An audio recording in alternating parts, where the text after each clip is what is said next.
அஸ்ஸலாமு அலைக்கும் வரஹ்மத்துல்லாஹி வபரகாத்து.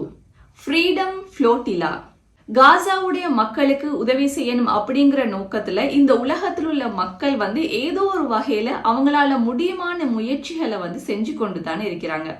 அந்த அடிப்படையில ஃப்ரீடம் ஃப்ளோட்டிலா அப்படின்னு சொல்ற கூட்டணியை சேர்ந்த 30,000 சகோதரர்கள் 1000 படகுகள்ல இத்தாலியிலிருந்து காசா நோக்கி போய் கொண்டிருக்கிறாங்க. ஸோ இவங்க செய்யக்கூடிய இந்த விஷயம் மிகவும் பெரிய பாராட்டத்தக்க ஒரு விஷயம் தான்.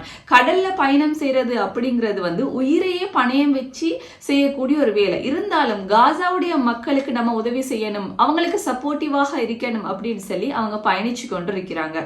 இதுல அதிகமாக நான் முஸ்லிம்ஸ் தான் இருக்கிறாங்க.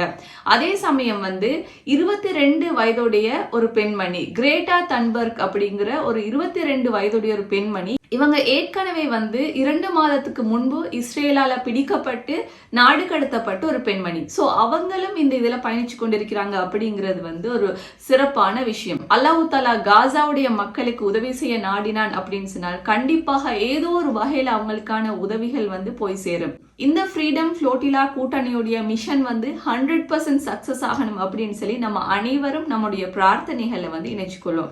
அல்லாஹ் தஆலா ஒருபோதும் பாலஸ்தீனத்தை கைவிட மாட்டான். பாலஸ்தீனம் வெற்றி அடைய வேண்டும், பாலஸ்தீன மக்கள் நிம்மதியாக இருக்க வேண்டும், பாலஸ்தீனம் அமைதி அடைய வேண்டும் அப்படிங்கறத நம்ம ஒருபோதும் மறந்துடக்கூடாது. Free Palestine.